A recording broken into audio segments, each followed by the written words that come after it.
إن أمرتي بسوء قضاء من ذلك بنبي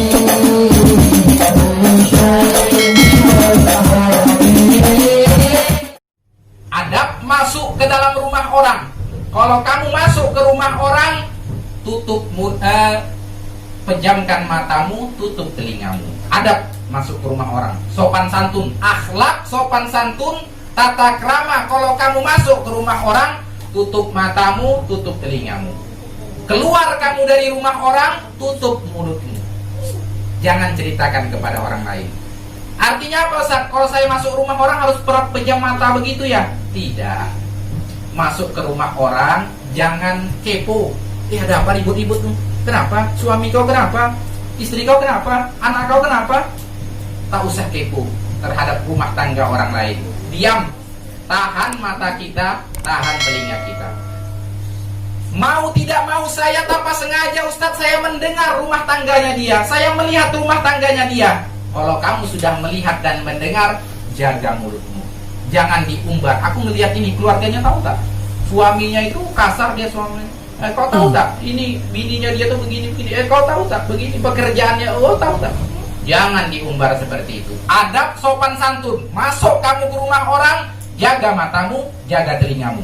Keluar kamu dari rumah orang, jaga mulutmu, jangan ceritakan kepada orang lain.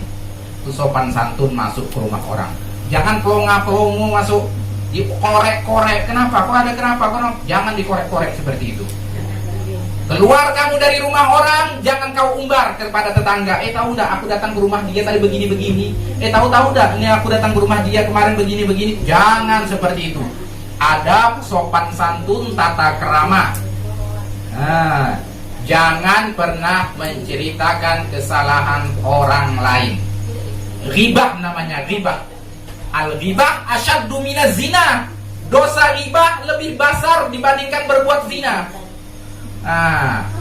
Ada orang berbuat zina, kemudian yang satu lagi menceritakannya. Siapa yang lebih besar dosanya? Bukan yang berbuat zina yang lebih besar. Yang lebih besar orang yang menceritakannya. Kenapa, Ustaz, orang yang menggibah, yang menceritakan kesalahan orang lain lebih besar dosanya dibandingkan berbuat zina? Karena mulutnya dia orang bisa putus tali silaturahmi. Kau tahu tak tetangga kita yang itu dia begini. Dilihat betul juga ya, aku ngelihat juga dia di warung tadi mampir di situ. Jangan-jangan betul juga yang kata saudaraku tadi. Terputuslah tali silaturahmi dia. Tak mau lagi dia berkawan sama aku. Kalau gitu aku tak maulah berkawan sama dia. Aku tak. Lihat itu. Lihat, menggunjing, menggosip, sama gosip. Hidupin TV, ceritanya gosip artis. Pahala kita habis. Setiap hari sholat, sembahyang, ngalirnya ke artis. Ngaji setiap hari. Setelah itu siang-siang nonton gosip, pahalanya ngalir ke TV semua. Artis-artis tuh artisnya. Jadi kalau mau paling banyak pahala zaman sekarang, ini artis. Kenapa artis, Ustaz? Se-Indonesia.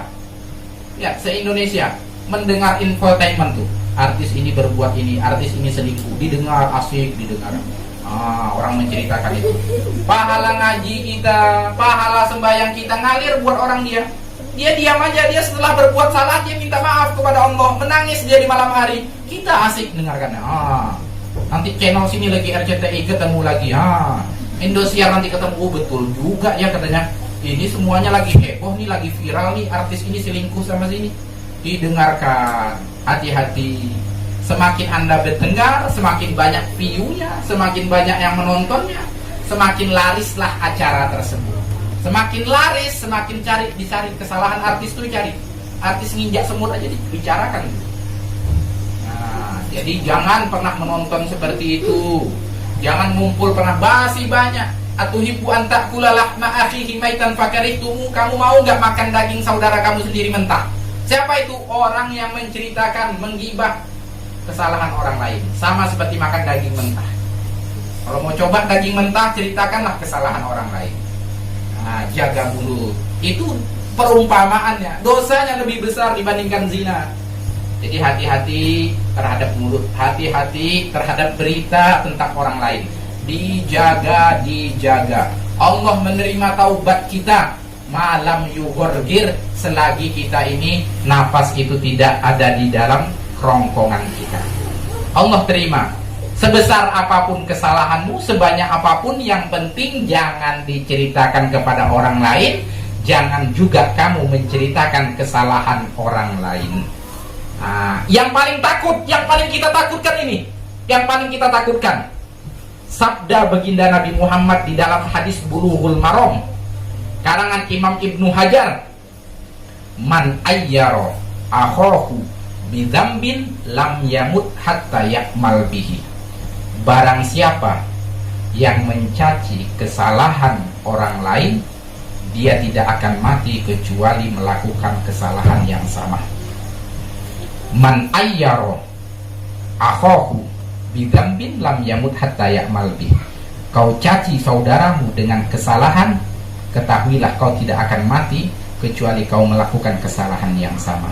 Kalau bukan kau, anakmu. Kalau bukan anakmu, cucumu, yang pastinya kau akan melihat dengan mata kepalamu sendiri. Kau katakan dia tukang zina, kau katakan dia minum minuman keras, tunggu, nanti kau juga berbuat zina, nanti kau juga berbuat minuman keras. Kalau bukan engkau, anakmu, kau masih punya anak. Jangan lupa, saya ini alim, Ustaz, kerja saya di masjid aja. Oh, kamu iya, anak kamu belum tahu kamu. Anak saya baik insya Allah, Ustaz. Cucu kamu akan melihat kejadian apa yang telah kamu perbuat oleh mulutmu. Terus gimana, Ustaz? Saya di masa lalu pernah menceritakan orang lain, Ustaz. Gimana ini, Ustaz? Saya pernah menceritakan kesalahan orang lain, saya umbar, saya beritakan kepada orang-orang. Bisakah itu bisa tertahan? Jangan sampai anak saya, jangan sampai keluarga saya, cucu saya melakukan dosa yang sama. Bisa. Dengan apa? Ceritakanlah kebaikan orang tersebut di tempat kamu menceritakan kejelekannya. Kamu ceritakan dia tukang zina. Kepada siapa? Kepada tetangga. Sekarang kamu datang kepada tetangga tersebut, ceritakan kebaikan orang tersebut. Tahu nggak? Sebenarnya tetangga kita itu baik. Dia sopan santun, suka membantu orang, dan lain sebagainya. Sebagai apa? Kafaroh, penghapus kesalahan kita. Tapi kalau kau biarkan begitu saja, lihat, kamu punya anak, kamu punya cucu, kamu punya keluarga. Kafarohnya gimana? Kamu di mana? Di mana kamu menceritakan kesalahannya dia? Saya ceritakan di pasar, Ustaz. Pergi kamu sekarang ke pasar dan ceritakanlah kebaikan orang tersebut. Umbar kebaikannya sebanyak-banyaknya. Woi, tahu nggak, saya punya teman, dia itu orangnya dermawan, baik hati, sopan santun. Dia orang akhlaknya baik. Di mana tempat kamu menceritakan kejelekannya dia, sekarang kamu harus menceritakan kebaikan.